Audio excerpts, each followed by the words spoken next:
Shaq Thompson. College hoops, Syracuse won in the ACC tournament over NC State, 89-68. I'm in 5, 4, 3, 2, 1. It's time for the Rundown with Rob Sanders. Well, we're waiting. And welcome into the Rundown. It is the, I'm even forgetting what day it is. It's the Wednesday edition here on Fox Sports Radio 1400. Around the world on the iHeartRadio app. Let's get out to the phones. We'll welcome in from Tar Heel Illustrated, Andrew Jones. Andrew, what's up, buddy? It's good to hear you. Hey, Rob. It's always good to talk to you, my friend. I appreciate you having me on. Well, it's awesome that you are up there actually in Greensboro, heading up there to obviously cover the Tar Heels tonight. They get to take on a Notre Dame team that last night got it together late and picked up basically a last-second win there. And they match up with the Tar Heels tonight. Should be an interesting matchup. Yeah, I think Notre Dame is certainly a team capable of beating Carolina. If you look at the last two times Notre Dame has actually played a basketball game, they were up huge on FSU and defeated the Seminoles. And then they came back from a huge deficit against Wake, where Notre Dame looked dead in the water. They didn't look ready to play or anything, but they figured it out and found a way to win the game in advance. And that's what this time of year is all about. It really doesn't matter how you play. It just matters if you advance, and teams gain confidence by advancing. So I think Carolina will get a pretty good performance from the Irish tonight, and the Tar Heels better be ready to play. You know, and with that, as far as Coach Williams' team, this team seems like last season's team was, I don't want to say fighting against each other, but it seems like this year's team is more fluent, the little bit that I've actually gotten a chance to watch them. I mean, not necessarily night and day, but definitely a big difference from the team from last year. Well, last year's team just wasn't any good. Their high end wasn't very good. I was trying to be polite, but you're right. Well, they weren't. I mean, you're 14-19, you're at North Carolina. Now, they lost a lot of very close games last year, but bad teams figure out ways to lose close games. Good teams figure out ways to win them. And last year's team repeatedly did not figure out how to win close games. This year's team has won a lot of close games. They're a very different club. They're far more talented. They're better when they go deep into the bench. They're better up front in the paint. And I think that because they're talent, they have more talent and they have a lot more potential. They've grown. Last year's team got better a little bit during the course of the year, but they were never going to be very good anyway. They were never anything close to an NCAA team or even an NIT team.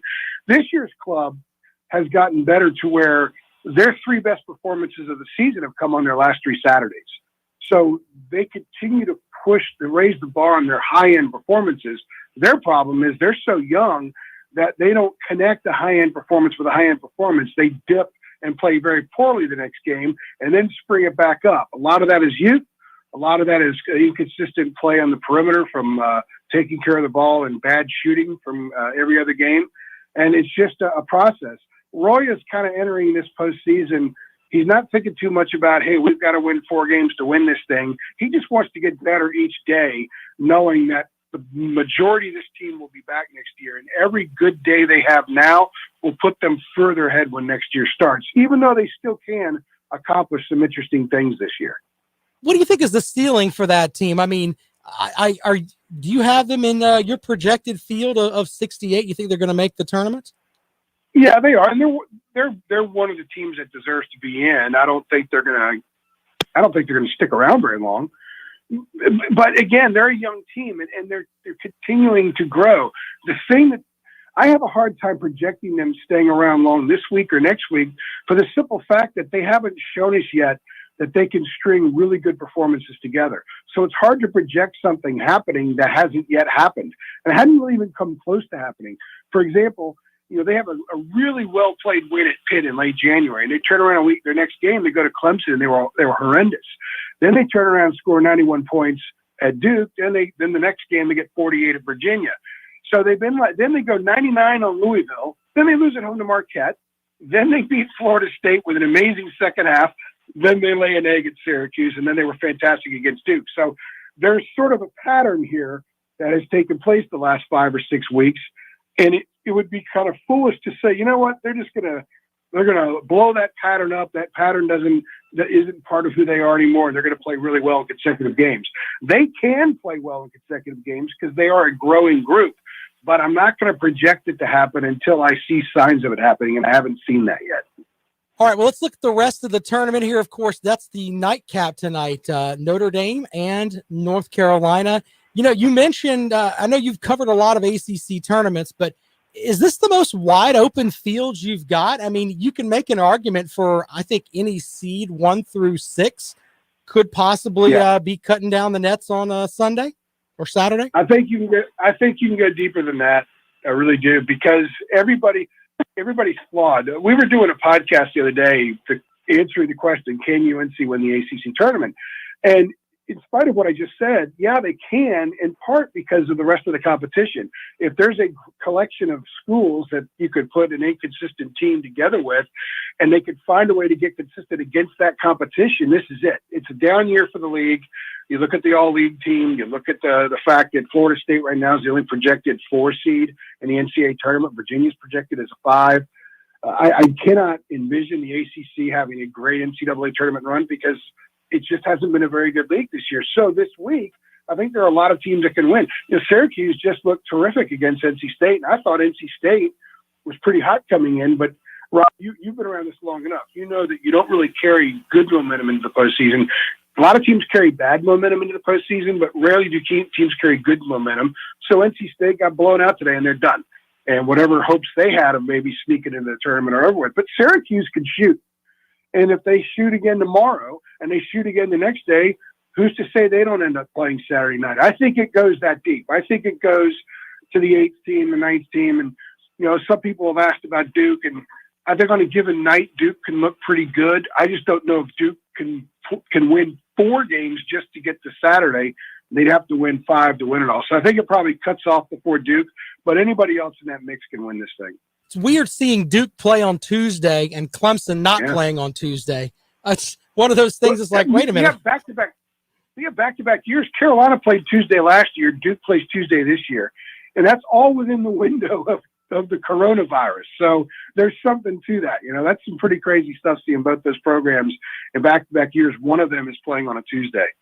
You mentioned Florida State earlier. I mean, they're the team that when I look at, you think, all right, Coach Hamilton plays 10 guys, and you think that depth would be something that would be an advantage there for the Seminoles. But they've had games this season where they lost to Clemson and they lost to North Carolina, and you were thinking that they were going to be a team that was kind of above everybody else.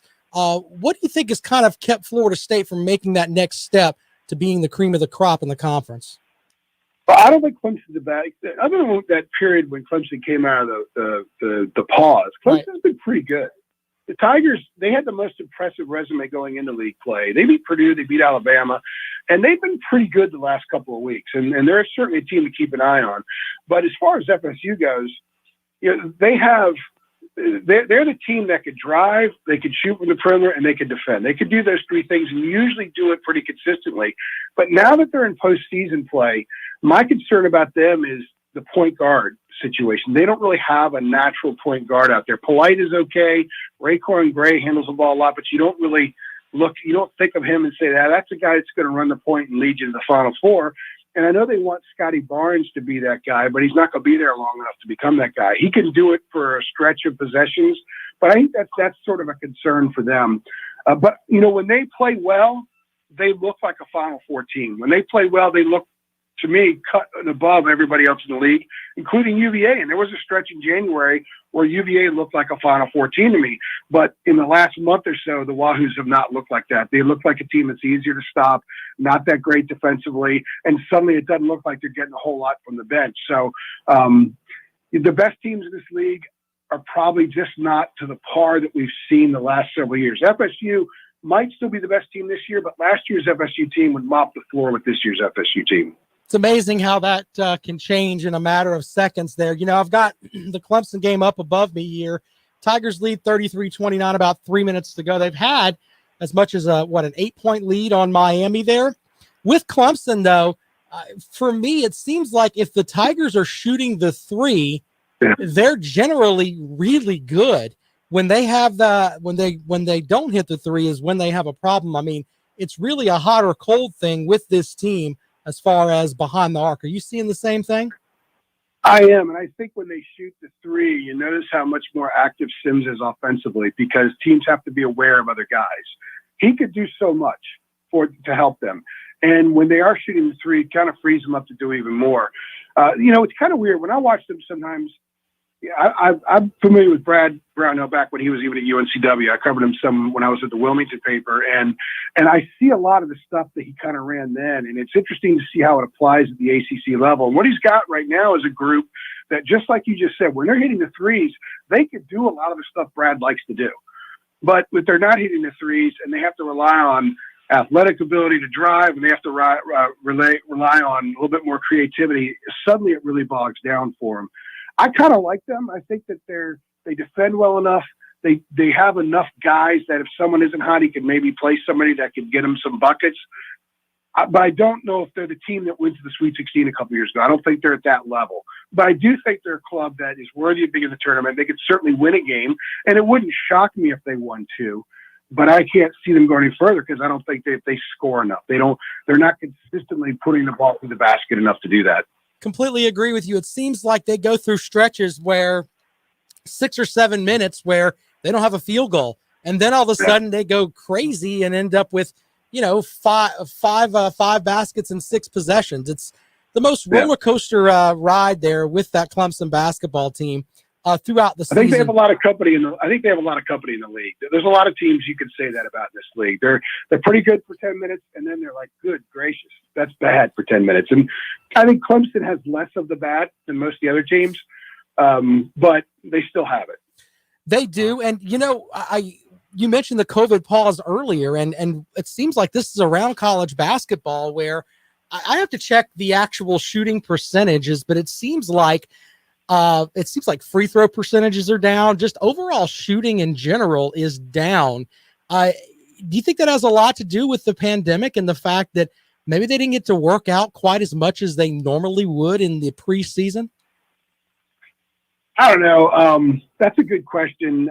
I think that some enterprising person with a lot of time on their hands is going to, at some point in the next few months when the season ends, they're going to crunch the numbers, how teams did, all the teams that paused for 10 days or more, 12 days or more, how they did for the first week out compared to the rest of the season. And there is enough evidence to support that if you pause, it's a struggle coming out. The reason North Carolina has a great chance to get the Friday is because they should beat Notre Dame because they don't defend well and they're not very good inside. So that plays to Carolina's strengths. And then Virginia Tech tomorrow night, they're coming off a pause. They're coming off a pause in the ACC tournament, will be their first game. Carolina played Louisville a few weeks ago. They were coming off a pause, and the Tar Heels obliterated them. Louisville has twice paused. Both times they got annihilated. Wisconsin blew them out by like 30-something, and in Carolina beat them by 45. So, and that's just one example, one of many examples. Clemson, we talked about a minute ago. Virginia, a couple days after coming out of a pause, they got blitzkrieged by Gonzaga. Now, Gonzaga's really good, but they're not 30 points better than Virginia. And that's just kind of what has happened this year. So the numbers are kind of hard to look at and say, okay, that's who this team is, because for a lot of clubs, it doesn't represent a normal consistency that we see in previous years. It's amazing to me that I covered a basketball team this year that had 5 games that were scheduled that got moved. If it would have happened once before any of this pandemic stuff started, we would have thought that was the craziest thing. But it happened 5 times, and guys just have to adjust and adapt. And Carolina and Notre Dame agreed to play 40 hours before they actually played that game because of postponements and stuff. That probably affects shooting. I think that affects psyche. I think the kids being cooped up in hotels and having no social life kind of wears them down mentally at times. And you're going to see that reflected in free throw shooting and just in consistent performances. It's amazing that teams like Baylor, who did have a pause, and also clubs like Gonzaga and Michigan have played as well as they did. Baylor and Michigan played well coming out of a pause. And that speaks to how really strong those teams are. So, yeah, someone's going to figure it out, and they're going to give us the numbers. But I'd be willing to bet you that it's probably harder to get a grasp on teams this year than any other year because there's been no consistent drumbeat of a season. Talking with Andrew Jones from Tar Heel Illustrated. Final question for you, Andrew, today. I know you got to get up there and get ready for that North Carolina game tonight. The tournament this year being held in in the state of Indiana, when they announced the bracket on Sunday, there's always a seeding game here where, okay, this team's seeded maybe 7th when they should be 5th, but a lot of it has to do with the geography of where they are. Do they travel, light or closer, etc.? But with everything being in Indiana, I think the way that the bracket's going to be seeded this year is probably going to be a lot different than what we've seen before. Yeah, I think they're going to go 1 through 68 and just break it down accordingly. They previously had, in the last couple of years, they put in a rule about, conference foes can't play each other until the Sweet 16. And if you played someone in the regular season, they try to avoid a rematch until the Sweet 16. I think they're going to throw all that out the window this year. I mean, I have a good friend that works at the NCAA, and and every couple of weeks, it's like, there's a new plan. Here's something they're considering. So, they're kind of flying by the seat of their pants in some respects, and especially because they don't know what's going to happen as far as what teams test positive. That one of my ideas was they should have either move these tournaments up or cancel the tournaments and just have everybody finish playing on Thursday or Friday. So everybody gets that 7-day period to have negative tests, because you got to test negative for 7 days in order to play in the tournament. And some teams are going to be playing even on Sunday. So that'll be a challenge, but I think 1 through 68 is probably the best way to do it. There's going to be no advantages for anybody. There will be fans, limited number of fans, but I don't think anywhere will be enough that it gives anybody an advantage. And let's face it, Indiana's not going to the tournament, so it's not like a bunch of Hoosier fans are going to be pulling for them anywhere. And Purdue will be, and that'll be about it for the state of Indiana. So, 1 through 68 makes the most sense, Rob. I think that's probably what's going to happen. But I tell you what, man, tell us where folks can find the stuff that you're doing, because you guys put out a lot of great content over at Tar Heel Illustrated, right? Yeah, well, I appreciate that. We try. We grind 365 days out of the year. TarHeelIllustrated.com, and our Twitter handle is @HeelIllustrated. And if you like videos, press conferences, player interviews, and of course, we do a lot of videos ourselves, video podcasts. The YouTube channel is Tar Heel Illustrated. We got a lot of fun stuff up there. Great stuff, and I look forward to hopefully seeing you in Charlotte for ACC football kickoff like we normally do. Hopefully, I think that's going to happen. I think it's going to happen, Rob. I hope so, and hopefully we'll see each other then. We'll have you on the air with us live then for some football talk with hopefully what's going on with Coach Brown up there at UNC. Absolutely, I look forward to shaking your hand again. It's been a while, so right. that'll be a good day. All right, so I appreciate you joining us here on the program, breaking down the ACC tournament. Thanks so much, man. Thanks, appreciate it. All right, there you go, Andrew Jones from Tar Heel Illustrated. And lots of talk there about, of course, the ACC tournament. We're going to do some stuff on the SEC tournament, too. I know folks are wanting to hear about the SEC tournament, so we'll get into that. I've also got some comments from Coach Frank Martin that are kind of interesting. Some stuff he said about South Carolina, and not necessarily, I guess he is kind of putting blame on COVID for this season. And we'll get into that, because he said some stuff this year that has kind of rubbed me the wrong way a little bit. Not necessarily that. It's just Frank Martin was always a guy that never really made excuses, and it seems like he's giving excuses now. Clemson, by the way, leads at the half over Miami. Miami is, of course, it's ACC tournament title or bust for them. I think they've won like 10 games on the season. They are not a very good basketball team, but Clemson shot the three pretty well. And Clemson leads at the half over Miami. If they can advance, they will move into tomorrow's game.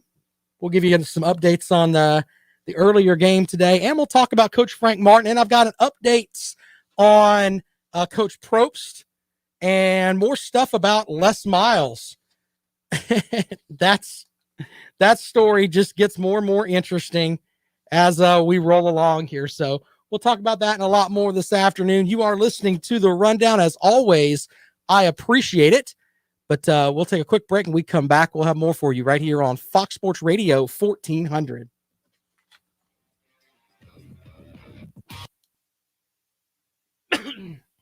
What's up, y'all? Hey, Blake, I appreciate you, buddy. You can listen on the iHeart app And that's the easiest way to go. The podcast is there for you if you want to listen that way. But if you get upset with me, you can tweet at me. I don't know anything about this one comment here from Ofura. I don't understand. I don't know why that's here. So we're going to delete that comment. Jerome is correct. Jerome, I don't know what's going on with Clemson and the basketball team, man. Jordan, you're right about that. You know, the key to that team was Gabe DeVoe, and in my opinion, for that Clemson team that year. It was all about Gabe DeVoe. Look, I'm trying not to rip Coach Martin because, and I think that people need to understand this. I had zero respect for Coach Muschamp.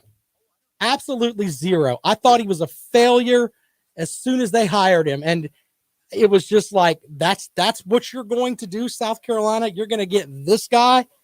But Coach Martin, you know, when the press conferences and stuff that I've done, I've been with him and covered him. When he walks into a room, you can tell he's a leader of men, you know, and it's not like you're being respectful of him because he's the head coach and you're supposed to be. No. When Frank Martin walks into a room, he demands respect.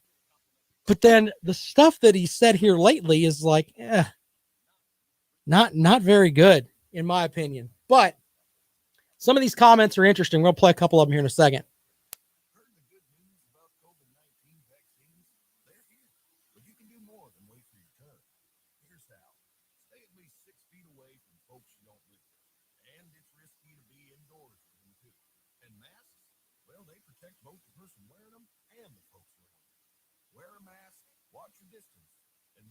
Yeah, I don't know how Clemson lost to USC Upstate 12-2 at home. What in the world happened?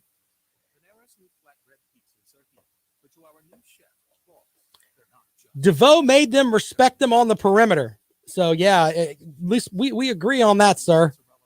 We definitely agree on that.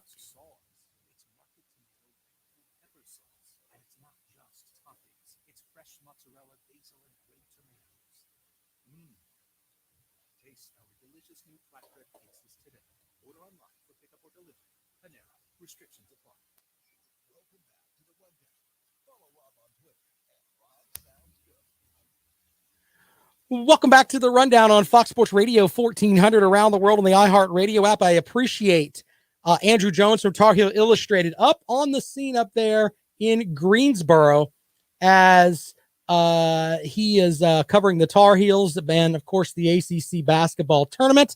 We will give you updates throughout the day on that. Clemson shot 52% from the field, 73% from the three-point land. They have a 4-point lead over Miami. That says a good bit. Anyway, we can talk Clemson later on. Right now, they're in the middle of their game. Frank Martin and his team play tomorrow night against Ole Miss. Ole Miss is a team that is, according to my bracket, and what I mean by my bracket is what I'm projecting, which, you know, I'm not trying to be Joe Lunardi or any of these other guys, but just from what I've watched, I think they're squarely on the bubble, and they need this win over South Carolina tomorrow night. If they don't get it, I don't think they're making the tournament. I really don't.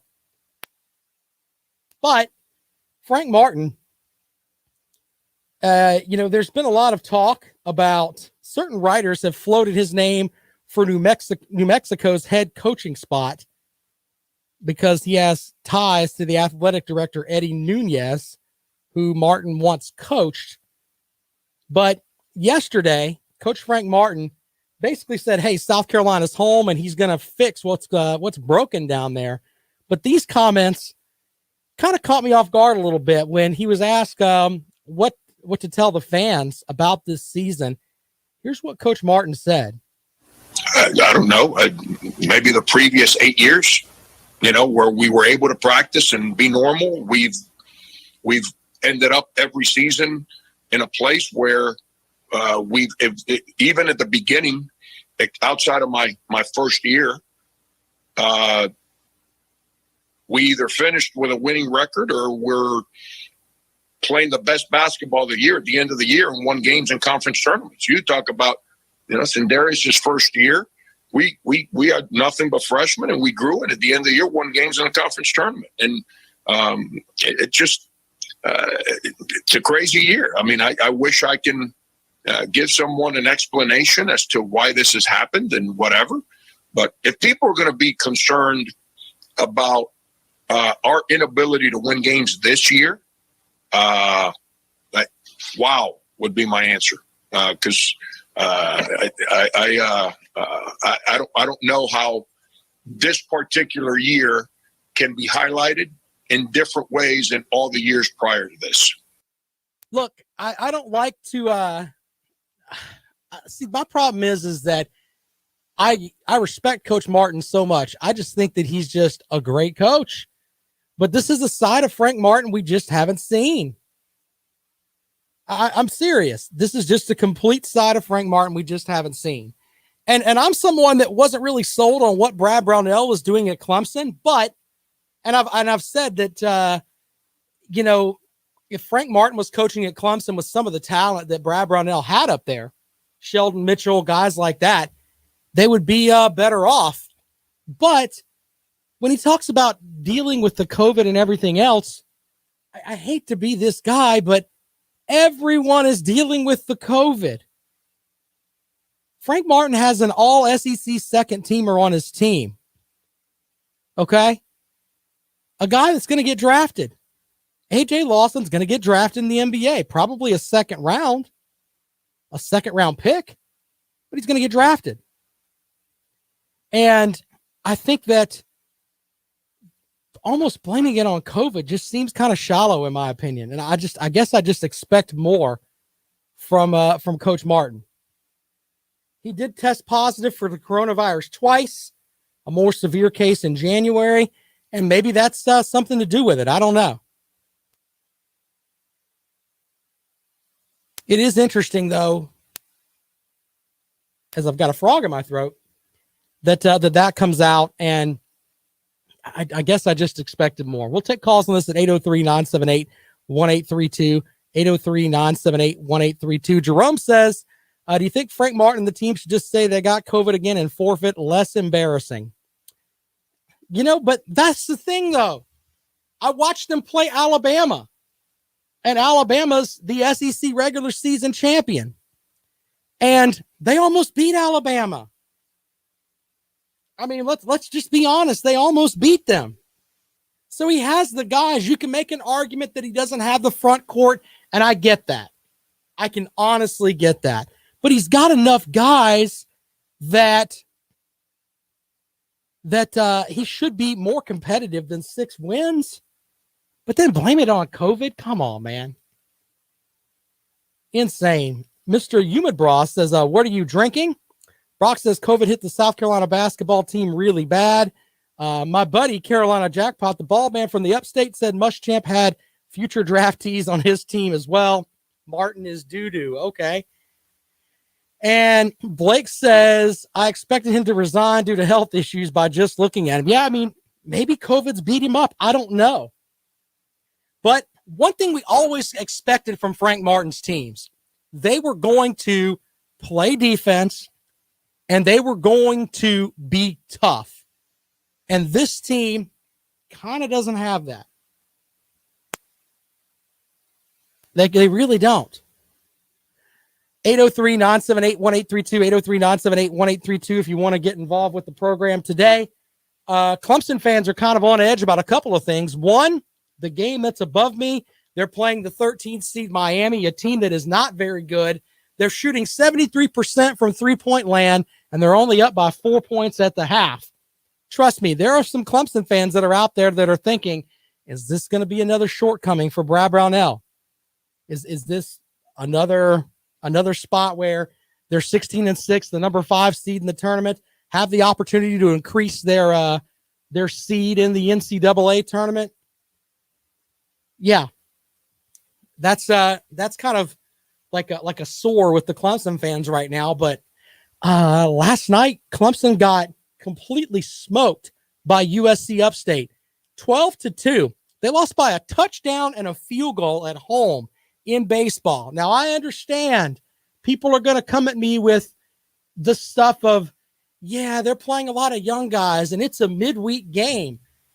It's not. That's a game that doesn't really look good on Coach Monty Lee's resume there. You lose by that much at home. If you lost 3-2, 5-2, but a touchdown and a field goal at home to USC Upstate, that is not what you want. That is not what you want at all. It's a mess, ladies and gentlemen. And I think that what I mean by that is that, yeah, they're trying to run out all these players, but yeah, it's kind of hitting them in the face. Take a quick break and we come back. We'll have more for you here on the Rundown. You're listening to Fox Sports Radio 1400. Jackpot, I appreciate you checking in, man. Blake, I get it, man, but you lose by 10. Oh, it's just depressingly sad. By the way, oh, man, I'm looking forward to this. If Clemson can get through this matchup, they'll have a war with Georgia Tech tomorrow. Carlos Boozer is on the halftime report. He's obviously like darkening his beard. Jordan, I agree with you on that, but when you look at the ACC, you've got what? Florida State, Louisville, Miami. Clemson's supposed to be right there at the top there with those guys in North Carolina, and they're not. They're really not. And I'm tired of people telling me, oh, well, you've got this and that and everything else as far as youngins. They're still at the half, 36-32. Clemson leads at the half there, Blake. What a mess. By the way, new Rob and Kale show tonight. We should probably call it the Rob and Jackpot show. Everybody knows him by Jackpot or Crack Pipe.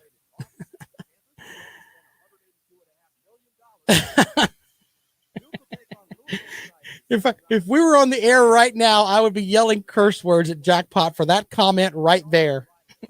I would throw things at his bald head. Anyway, more stuff like what Jackpot put out there for tonight's show. As we look for a home run show tonight at 9:30. Rob Pipe. Yeah, the Rob Pipe show. That would be some funniness right there.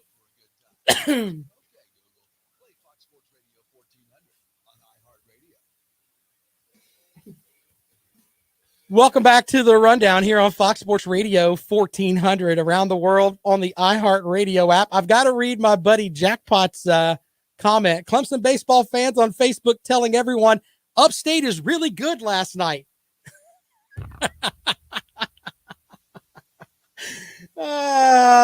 Jackpot's hilarious. Yeah. Anyway, I've got other things to get into here, including there is a representative in Charleston that wants to rename the court at South Carolina, the basketball court. They want to rename it Don Staley Court. He's supposedly putting something together where they're going to. I read the first page of it, and it's like we're going to implore the USC board of directors to name the court Don Staley Court. I don't really know if Don Staley cares about all that. There is Don Staley Way that's right up there by the Colonial Life Arena. But I figure we take calls for that. Do you think that they should rename the court Don Staley Court? I mean, you can make the argument that she is the best. I don't think I'm that far-fetched in this. Now, I know some Gamecock fans will tell me, like Jackpot, who's watching online, Shane Beamer hasn't had the opportunity to coach yet, but I think that Don Staley is far and away the best coach at South Carolina. She has her team pretty much every year competing for a national title. They're always at the top of the SEC. I think she's the best coach there. So would you be for that, Gamecock fans? 803-978-1832. Let's go out to the phones. And welcome into the rundown. Good afternoon. How you doing, Rob? It's Bobby. Hi, Bobby. How you doing, man? Good. I'll add to your show today. The good news for us hockey fans is, in case you didn't know, the NHL will be back with ESPN. Right. And I got an interesting story for those of us who are old enough. Okay, how about it? In the 1980s, left ESPN for a network called Sports Channel. Yeah. And then I lived in an apartment by myself and paid $350 more a month for cable for a Sports Channel, which had the hockey, and Sunshine Network, which had the Heat games. Okay. So that was a big flop. And as us hockey fans know, they went to, they made the round trip. From there, they went to what? Fox with the glowing puck. Then they went to Outdoor Life Network. Then the Versus got bought out by NBC. Now NBC's killing that network because of how 50% of the homes don't have it. I hear you on that. Sports Network so now it's finally back after what, 1987. That's the year I graduated from college, May 5th, 1987, a 34-year hiatus. Crazy. Back to Disney, ESPN. So I don't know if you had heard the news. It was on my notes to bring up later on. They're going to go back to the ESPN network, which is good for hockey. Yeah. And anyway, unfortunately, I have a blackout of anything sports and news on my phone at work. It's like a no tolerance policy except on lunch break. Right. So the reason I got your thing on Twitter and I sent you a response that I did. Yeah, I got you, buddy. Much until I get off of work, which is usually around 3, and I'm in between jobs, I can look real quick and get a chance to call you. But depends how rushed I am to get to the next one. So anyway, I thought I'd just mention that on the air that's a situation that they took a hiatus. Now they're going to really green pastures back to ESPN. Yeah, well, I think that'll work out for them, man. Well, here's the thing. ESPN, a lot of people are, cord cutting and ditching the dish because it's easier to live stream through Roku on your phone. So the thing is, ESPN, believe it or not, while this NBC contract ends, games are on ESPN Plus if you want to pay. Yeah. So, and I don't even know if they were going to, I didn't read anything yet because I haven't gone on their website. Is I guess both networks for NBC is going to essentially lose it, right? Yeah, I believe so, man. I've got the write-up on that, and I'll mention that later on. Bobby, I appreciate you calling today, though, man. Thank you so much. Yeah, you're welcome. Goodbye. Goodbye, Rob. All right, there we go. Bobby joining us. A little bit of something I had about the hockey stuff. But, yeah, hockey's going to be on ESPN now. But I wanted to talk about Dawn Staley. Some folks up there. Jackpot with another comment. I need to get him in here to do the show. He said he has a cow field named Will Muschamp Field. Thanks for that, Jackpot. Someone said that you shouldn't name these until after people pass away. Yeah, I can see that. Let's see here. A Coop 37 says, yeah, I would say at least get another NCAA championship before making a name change. Jimmy says it should be Frank McGuire Court. Yeah, I can definitely go with that too. But Dawn Staley's put together some winners there at South Carolina. And I think she's the best coach there, as we've said before. And, if someone had the success over the past 5-year period that they had with the football team, that Dawn Staley's had with the basketball team, as far as, they won, 7 straight SEC titles? Something like that. Correct me if I'm wrong. They would rename Williams-Brice Stadium whatever the coach is at South Carolina. If Shane Beamer had that kind of run at South Carolina, it would be Beamer Field. Guaranteed. So the idea of having that out there makes a lot of sense. I mean, if you want to do that, me personally, I kind of like the idea of letting them finish their careers. And as a retirement type gift, say point blank, look, you've done this for us with your career here. You're going on you're going to go and retire. You're one of the best coaches in Gamecock history. What we're going to give you is people that play on this court now will play on Don Staley Court. I think that is a heck of a retirement gift. And that's what they should do if she continues the run that they have. That would make a lot of sense. 803-978-1832, 803-978-1832. Brock says, just name it the basketball court. I guess that's an interesting way to look at it. But do you think they should rename it Don Staley Court? 803-978-1832, 803-978-1832. When you put her name on the court, I mean, that's putting her up there. I mean, they have Coach K Court. You have the Smith Center. You have the Summit Court up at Tennessee. Is she on the level with those coaches? I mean, 7 straight SEC titles. You can definitely say that. Maybe so. 803-978-1832, 803-978-1832. I've got an update for you after the break about Les Miles and something that he said that kind of made me laugh a little bit. And then another update on Coach Probst. Yes, Coach Probst, by the way, I've gotten the backlash on Twitter from some folks about this, about why'd you play the Coach Probst comments, because I thought they were interesting. Hold on. Let's go to the phones. And welcome into the rundown. Good afternoon. Hey, Rob, this is Buckeye John. What's up, buddy?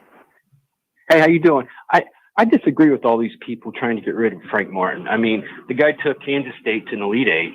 He took a second-class college basketball program like South Carolina to the Final Four.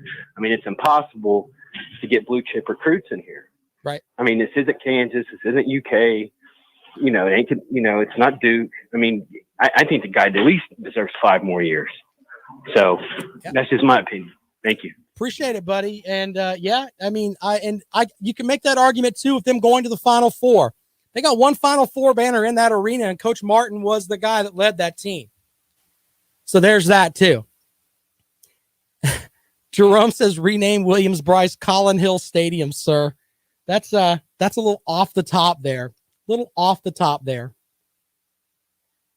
Oh, goodness.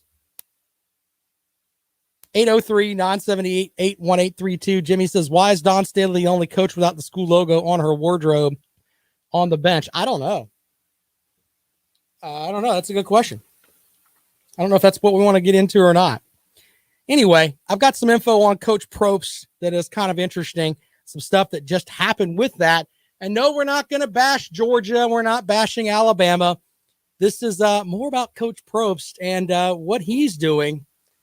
And a deposition that was taken by the Louds County Superior Court. Yeah, we'll get into that in a moment. You're listening to The Rundown. This is Fox Sports Radio 1400.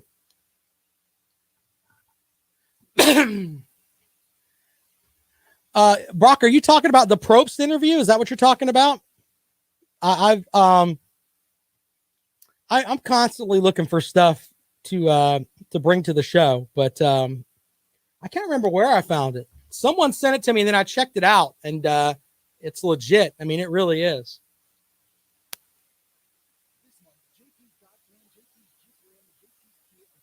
I think Clemson's going to piss away this game the way it's looking. North Carolina looks like they want it more.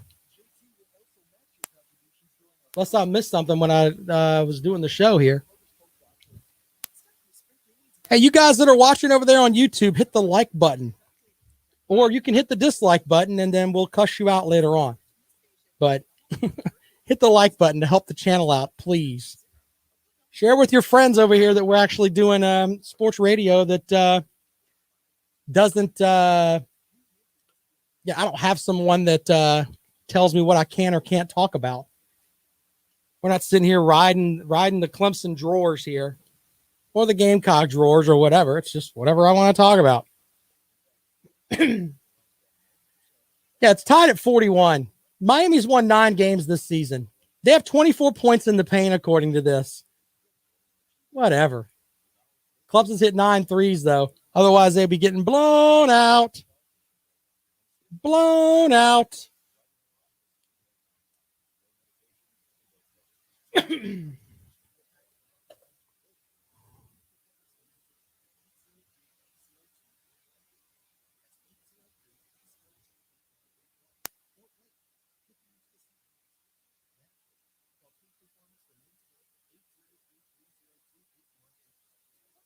Yeah, I think I've got the link for the Marcus Lattimore audio. I can, I would tell you, if you follow me on Twitter, I may post it there.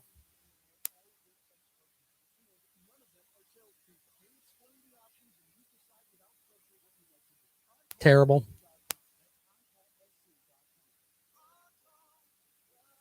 Nick Honor for Clemson is like, I mean, he's a good player, but then sometimes he looks like he's just chunky guy out there. You just got whistled for a foul on a reach in. You can't do that, sir. In football, Nicholas, yeah. As far as the ACC goes, yeah.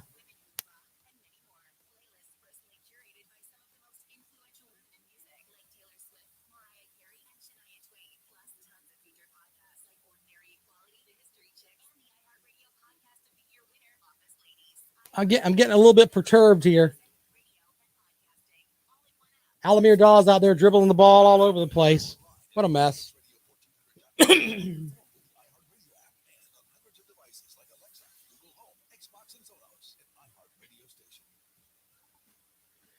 Well, welcome back to the Rundown on Fox Sports Radio 1400 around the world in the iHeart Radio app. Above me to the right, Miami is tied with Clemson. The 13th seed Hurricanes are tied with Clemson, about 14 and a half to go at 43 apiece.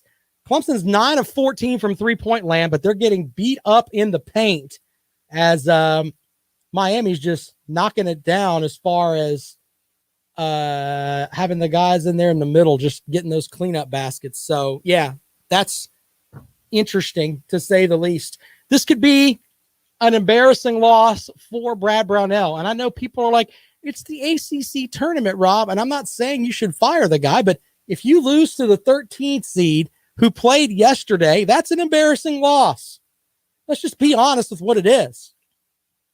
All right, couple of football stories before we get out of here and make way for Clemson Sports Talk with Lawton Swan, the czar of Clemson sports. Stop looking at me, Yeah, Swan. I know. He'll be here at 4 o'clock. Calm down.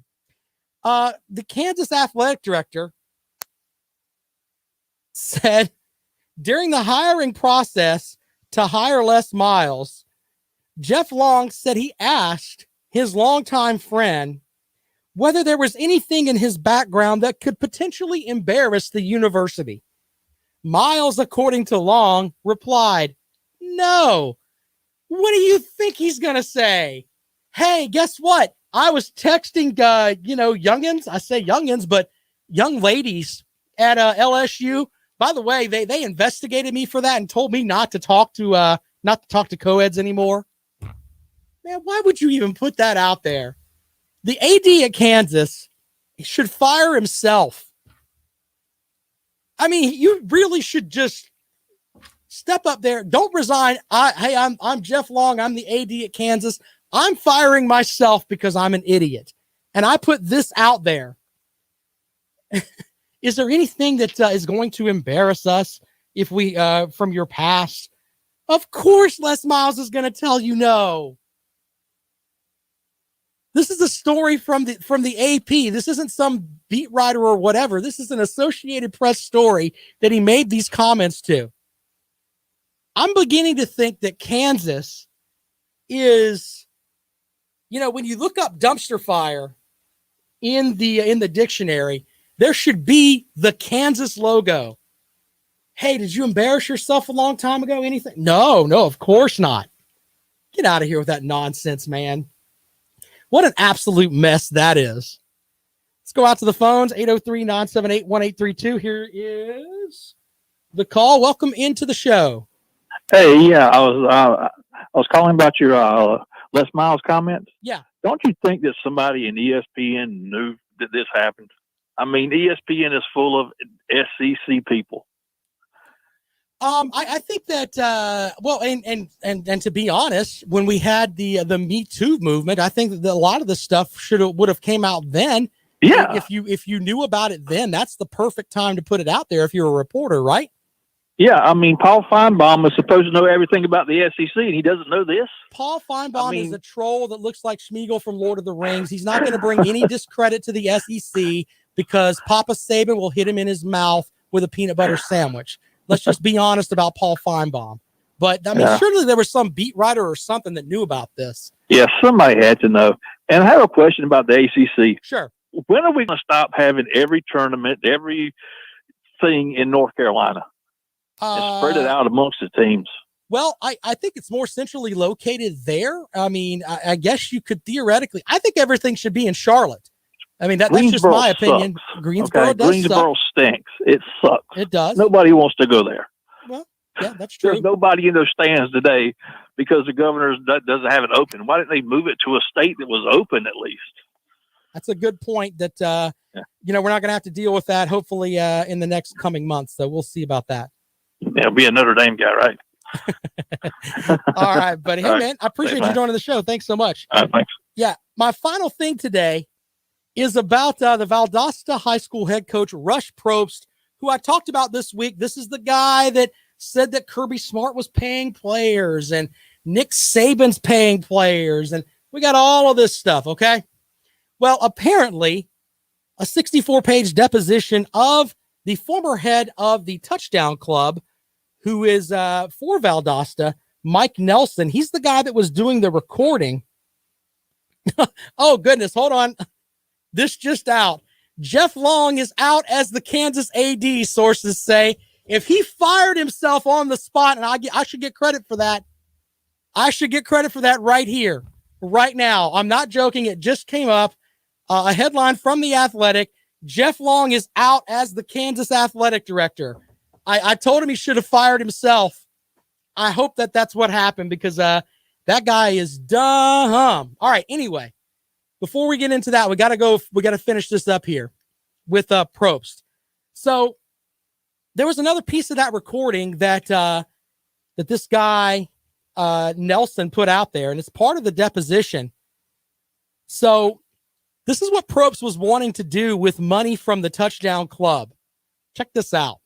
I did feel like there was more to it than what we had explained to our board the night before, which he eventually spilled the beans that, he wanted us to write him a $4,500 check every month and give him a gas card and help him out with his payment, house payment. He wanted the Touchdown Club for Valdosta High School to give him $4,500 a month, make a payment on a house, and give him a gas card. Ladies and gentlemen, I've got to get into coaching. I mean, I need to read footballs for dummies or whatever, learn some kind of scheme and get into coaching, because if I could tell a high school booster club, yeah, I need $4,500 every month, and I need you to pay for my gas, and I need you to give me also pay for this house. And they did it. There are some silly people out there. What a mess this whole Probst thing is. So there's that. By the way, breaking story here. Kansas athletic director Jeff Long is out. The same guy who told the AP that Les Miles told him, he asked Les Miles if there was things that would embarrass him or embarrass the university later on if they hired him. And he said no. I just mentioned moments ago he should fire himself. Well, he doesn't have to fire himself. Maybe somebody, said, hey, we're just not going to have you here anymore. What a disaster that is. All right, so scoreboard update right now. Clemson losing to Miami 50-48.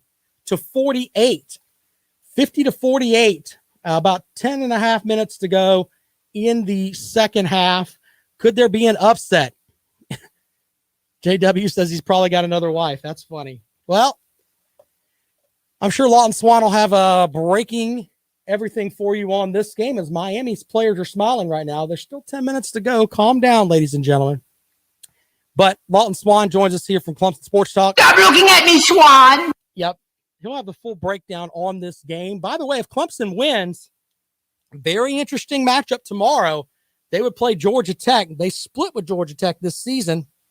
Georgia Tech blew them out at Tech, and then they beat Tech at home. last-second shot there by Nick Honor before the second COVID pause. Yeah, that'd be a great matchup in the ACC tournament. So looking forward to that. If it happens tomorrow, right now, looks like it might be Miami. All right. Thanks to you guys for joining us today. As always, I appreciate it. We'll have more for you here on the Rundown tomorrow, right here on Fox Sports Radio 1400.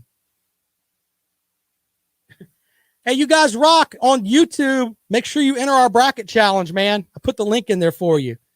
Watch the show tonight.